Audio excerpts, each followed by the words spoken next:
All right, so this is like me freestyling, right? So you've heard me talk about error in the code. You've heard me talk about Jerome's theory. So I'm gonna explain it like this. Have you ever thought? How do I say this right? Have you ever known anybody who suffers from depression? I'm talking manic. I'm talking someone who's suicidal. Probably more often than not, a lot of people in your surroundings are suicidal. They just don't admit or talk about it. They keep it to themselves. Those are the more serious ones. The ones that are definitely in pain, not necessarily going to act on it, but very well may.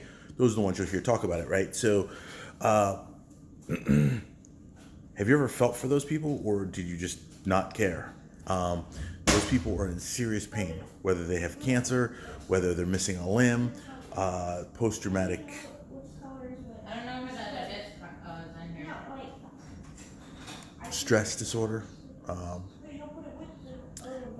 eh, whatever it might be in your life or in your surroundings, or people, you might know somebody who's been affected by such whatever. It could be AIDS, it could be something as simple as an STD, venereal disease, it could be whatever.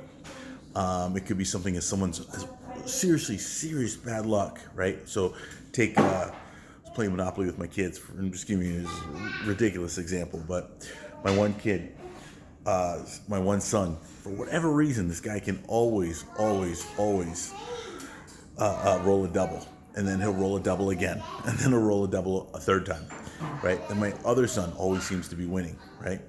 I'm not trying to put myself down and say I always seem to be losing, right? But in this particular example, certainly, certainly was. Again, I'm not, crying poor me or anything like that. I'm using myself as an example, as I often do. Take me to Vegas. I'm taking you to Vegas, kid. That's what I'm going to do. My 9-year-old son. Yes, sweetie pie. Hold on one second.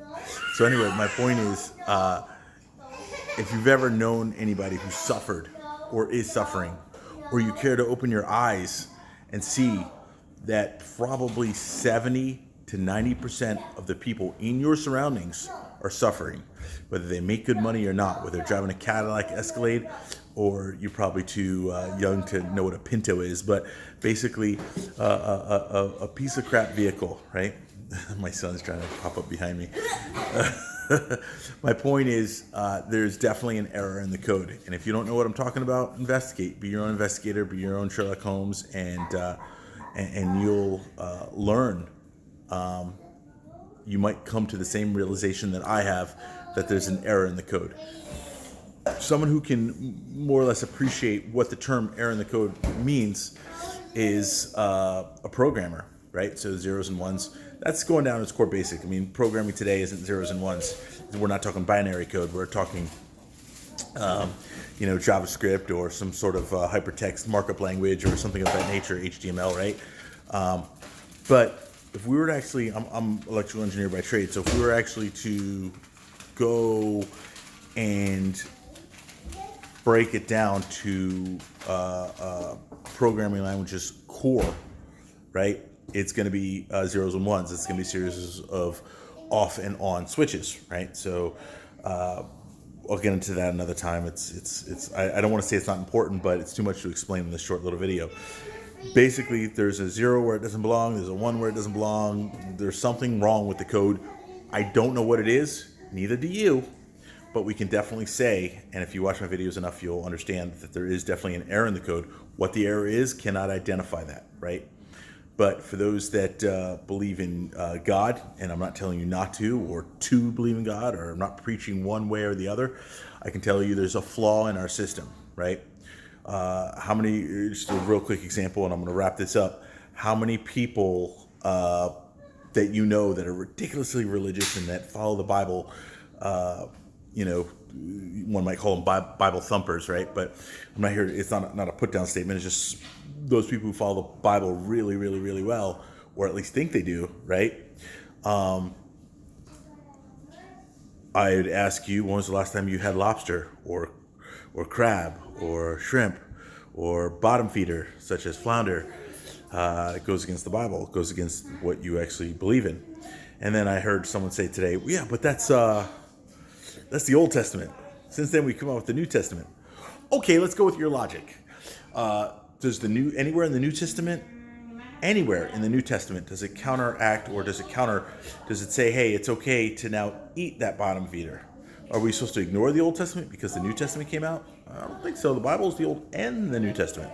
So why are we making up the rules as we go along? Why are we changing the Bible? Why are we rewriting it or interpreting it as we see fit, as it fits our needs, right?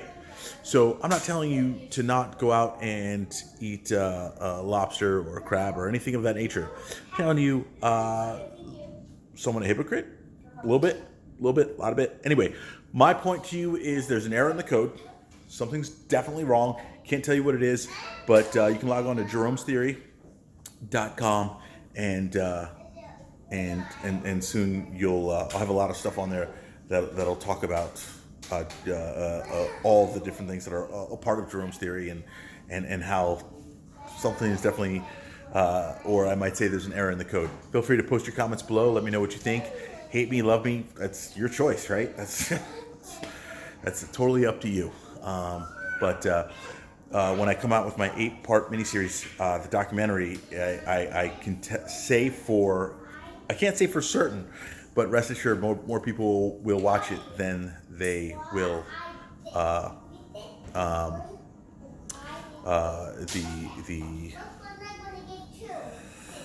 the Super Bowl.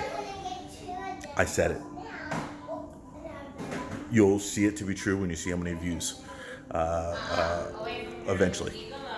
All right. Hey, my name is Jerome Robinson, Jerome's Theory. Peace.